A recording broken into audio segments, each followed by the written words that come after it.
നിങ്ങളുടെ പേഴ്സിൽ എത്ര ക്രെഡിറ്റ് കാർഡുകളുണ്ട്? 1, 2 അതോ അതിൽ കൂടുതലോ?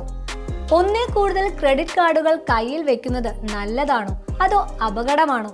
ഇത് നമ്മളിൽ പലർക്കുമുള്ള ഒരു സംശയമാണ്. ക്രെഡിറ്റ് കാർഡുകൾക്ക് ഗുണവും ദോഷങ്ങളുമുണ്ട്.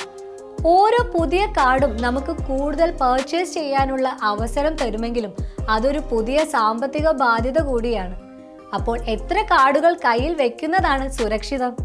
ഈ വീഡിയോയിലൂടെ നമുക്ക് ആ ചോദ്യത്തിനുള്ള ഉത്തരം കണ്ടെത്താം. എന്താണ് ക്രെഡിറ്റ് കാർഡ് ശരിക്കും?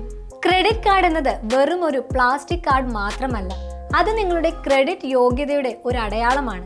നിങ്ങൾ അത് എങ്ങനെ ഉപയോഗിക്കുന്നു എന്നതിനെ ആശ്രയിച്ച് നിങ്ങളുടെ ക്രെഡിറ്റ് സ്കോർ കൂടുകയോ കുറയുകയോ ചെയ്യാം. കൂടുതൽ കാർഡുകൾ കൊണ്ടുള്ള ഗുണങ്ങൾ. ഒന്നിൽ കൂടുതൽ ക്രെഡിറ്റ് കാർഡുകൾ കയ്യിൽ വെക്കുന്നത് കൊണ്ട് ചില ഗുണങ്ങളുണ്ട്. ലളിതമായി പറഞ്ഞാൽ, നിങ്ങളുടെ ആകെ ക്രെഡിറ്റ് ലിമിറ്റിൽ എത്ര ശതമാനം നിങ്ങൾ ഉപയോഗിക്കുന്നു എന്നതിന്റെ കണക്കാണിത്.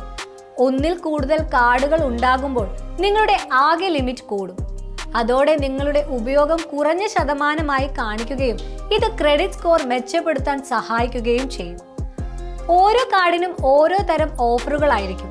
ചില കാർഡുകൾ ഷോപ്പിങ്ങിന് ക്യാഷ് ബാക്ക് തരുമ്പോൾ മറ്റു ചിലത് പെട്രോളിനും യാത്രകൾക്കും ഇളവുകൾ നൽകും. പലതരം കാർഡുകൾ കയ്യിലുണ്ടെങ്കിൽ ഓരോ ആവശ്യത്തിനും ഏറ്റവും മികച്ച ഓഫർ നൽകുന്ന കാർഡ് ഉപയോഗിച്ച് നിങ്ങൾക്ക് പണം ലാഭിക്കാം.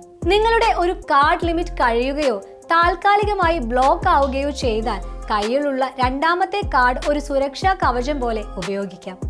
ഇതിന് ഒരു മറുവശം കൂടിയുണ്ട്. അതെന്താണെന്ന് നമുക്ക് പരിശോധിക്കാം. അമിത ചെലവ്. കയ്യിൽ കൂടുതൽ കാർഡുകൾ ഉണ്ടെങ്കിൽ നമ്മൾ അറിയാതെ തന്നെ കൂടുതൽ പണം ചെലവഴിക്കാൻ സാധ്യതയുണ്ട്. ബഡ്ജറ്റ് അനുസരിച്ച് ജീവിക്കാൻ ബുദ്ധിമുട്ടുള്ളവർക്ക് ഇതൊരു വലിയ കെണിയാണ്. മാനേജ് ചെയ്യാനുള്ള ബുദ്ധിമുട്ട്. ഓരോ കാർഡിന്റെയും ബിൽ അടയ്ക്കേണ്ട തീയതി, വാർഷിക ഫീസ്, സ്റ്റേറ്റ്മെന്റുകൾ എന്നിവ ഓർത്ത് വെക്കുന്നത് ബുദ്ധിമുട്ടാണ്.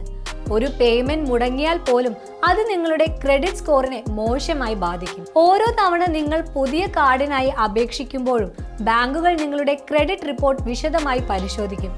ഇതിനെയാണ് ഹാർഡ് എൻക്വയറി എന്ന് പറയുന്നത്. കുറഞ്ഞ സമയത്തിനുള്ളിൽ ഒരുപാട് തവണ ഇങ്ങനെ സംഭവിച്ചാൽ നിങ്ങൾ സാമ്പത്തികമായി ബുദ്ധിമുട്ടിലാണെന്ന് ബാങ്കുകൾക്ക് തോന്നുകയും അത് ക്രെഡിറ്റ് സ്കോറിനെ പ്രതികൂലമായി ബാധിക്കുകയും ചെയ്യും. അപ്പോൾ എത്ര കാർഡുകൾ വേണം? ഇതിന് എല്ലാവർക്കും ഒരേ ഉത്തരമല്ല ഉള്ളത്. എന്നാലും ഈ രംഗത്തെ വിദഗ്ധരുടെ അഭിപ്രായത്തിൽ മിക്ക ആളുകൾക്കും 2 or 3 ക്രെഡിറ്റ് കാർഡുകൾ മതിയാകും. ഇത് ആനുകൂല്യങ്ങൾ നേടാനും അതേസമയം എളുപ്പത്തിൽ മാനേജ് ചെയ്യാനും സഹായിക്കും. സാമ്പത്തിക കാര്യങ്ങളിൽ നല്ല അച്ചടക്കവും പരിചയവും ഉള്ളവർക്ക് 4 or 6 കാർഡുകൾ വരെ ഉപയോഗിക്കാം.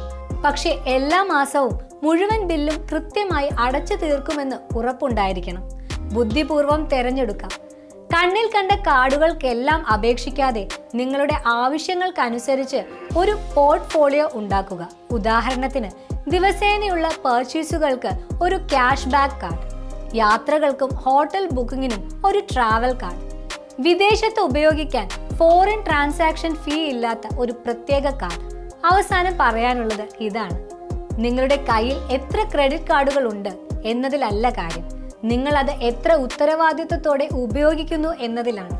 നിങ്ങളുടെ ചിലവുകൾ നിരീക്ഷിക്കുക, ബില്ലുകൾ സമയത്തിന് അടയ്ക്കുക, നിങ്ങളുടെ ക്രെഡിറ്റ് സ്കോർ ശ്രദ്ധിക്കുക. എത്ര കാർഡുകൾ ഉണ്ട് എന്നതിനേക്കാൾ പ്രധാനം നിങ്ങളുടെ സാമ്പത്തിക അച്ചടക്കമാണ്. ഈ വീഡിയോ നിങ്ങൾക്ക് ഉപകാരപ്രദമായെന്ന് വിശ്വസിക്കുന്നു. ഇതുപോലെയുള്ള വീഡിയോകൾക്കായി ഈ ചാനൽ ലൈക്ക് ചെയ്യാനും സബ്സ്ക്രൈബ് ചെയ്യാനും മറക്കല്ലേ. നന്ദി.